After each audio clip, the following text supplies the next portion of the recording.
மனமுடைந்த பாரதி ராஜா மருமகள், கை கலப்பில் சொத்து சண்டை, கண் கலங்க வைக்கும் கணவரை இழந்து தவிக்கும் பாரதி ராஜா மருமகள் நிலை. மறைந்த இயக்குனர் பாரதி ராஜாவுக்கு மனோஜ்குமார் என்ற மகனும் ஜனனி என்ற மகளும் இருந்த நிலையில் கடந்த ஆண்டு மார்ச் மாதம் மனோஜ்குமார் திடீரென உடல்நலம் பாதிக்கப்பட்டு மறைந்தார். இது மிகப்பெரிய அளவில் பாரதி ராஜாவை உடைந்து போக செய்துவிட்டது. ஒரு பாசமுள்ள தந்தையாக 48 வயதில் இறந்து போன தன் மகன் மனோஜின் நினைவால் அவர் மிகவும் கலங்கிய நிலையில் தளர்ந்து போனார். வெளிநாட்டில் உள்ள தனது மகள் ஜனனி வீட்டிலும் 6 மாதங்கள் வரை இருந்தும் அவர் மன உளைச்சல் போகவில்லை. இந்த நிலையில் கடந்த ஓராண்டாக அடிக்கடி உடல்நலம் பாதிக்கப்பட்டு மருத்துவ சிகிச்சையில் இருந்து வந்த பாரதி ராஜா சென்னையில் சில தினங்களுக்கு முன்பு காலமானார். அவரது இறுதிச் சடங்கின் போது ஏற்பட்ட குடும்ப தகராறு மற்றும் சொத்து பிரச்சனை தொடர்பான குற்றச்சாட்டுகள் இப்போது சமூக வலைதளங்களில் பரபரப்பாக பேசப்பட்டு வருகிறது. திரைத்துறையில் தனக்கென ஒரு தனி அடையாளத்தை உருவாக்கியவர் பாரதி ராஜா. அவரது உடல் ரசிகர்கள் மற்றும் திரைப்பிரபலங்களின் அஞ்சலிக்கு பிறகு அவரது சொந்த ஊரான தேனி மாவட்டம் வத்தலகுண்டுக்கு கொண்டு செல்லப்பட்டு அங்குள்ள அவரது பண்ணை வீட்டில் அடக்கம் செய்யப்பட்டது. பாரதி ராஜாவின் மறைவு திரையுலகில் பெரும் சோகத்தை ஏற்படுத்திய நிலையில் தற்போது அவரது குடும்பத்தில் ஏற்பட்டுள்ள சண்டை சச்சரவுகளும் பிரச்சனைகளும் வெளிச்சத்திற்கு வந்துள்ளன. பாரதி ராஜாவின் உடல் சென்னை நீலாங்கரையில் உள்ள அவரது வீட்டில் வைக்கப்பட்டிருந்த போது குடும்ப உறுப்பினர்கள் சிலருக்கும் நெருங்கிய உறவினர்களுக்கும் இடையே வாக்குவாதம் ஏற்பட்டதாக சொல்லப்படுகிறது.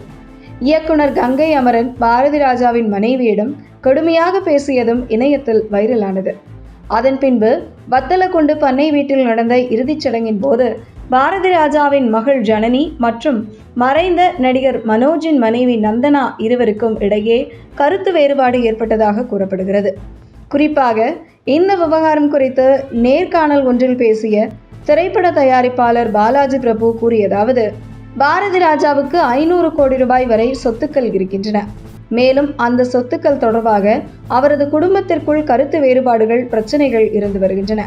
மனோஜ் மறைந்த பிறகு பாரதி ராஜா வெளிநாட்டில் தனது மகள் வீட்டில் இருந்தபோது சில சொத்துக்களை மகள் ஜனனி பெயருக்கு மாற்றி எழுதி தந்துவிட்டார்.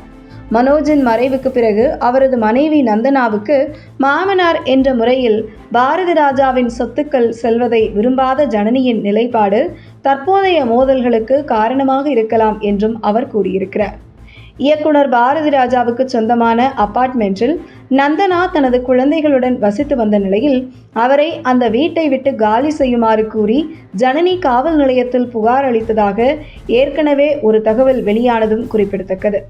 இதன் காரணமாக பாரதி ராஜாவின் குடும்பத்தினருக்கு இடையே உறவு மற்றும் சொத்து விவகாரம் குறித்து பல்வேறு பிரச்சனைகள் இருந்து வருகின்றன. எனினும் இந்த விவகாரம் தொடர்பாக சம்பந்தப்பட்ட தரப்பினரிடம் இருந்து இதுவரை விளக்கங்கள் எதுவும் வெளியாகவில்லை. தற்போது பேசப்பட்டு வரும் தகவல்கள் அனைத்தும் குற்றச்சாட்டுகள் அடிப்படையில் ஆனவை என்பதும் குறிப்பிடத்தக்கது. ஆனால் தமிழ் சினிமாவில் ஒரு சரித்திரமாக வாழ்ந்து மறைந்தவர் பாரதி ராஜா.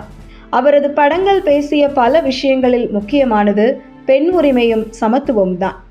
அந்த வகையில் அவரது குடும்பத்தில் இருப்பவர்களே அதை பின்பற்ற மறுத்தால் அந்த மகா கலைஞனின் ஆத்மா நிச்சயம் மன்னிக்காது என்று ரசிகர்கள் வருத்தமாக புலம்புகின்றனர்.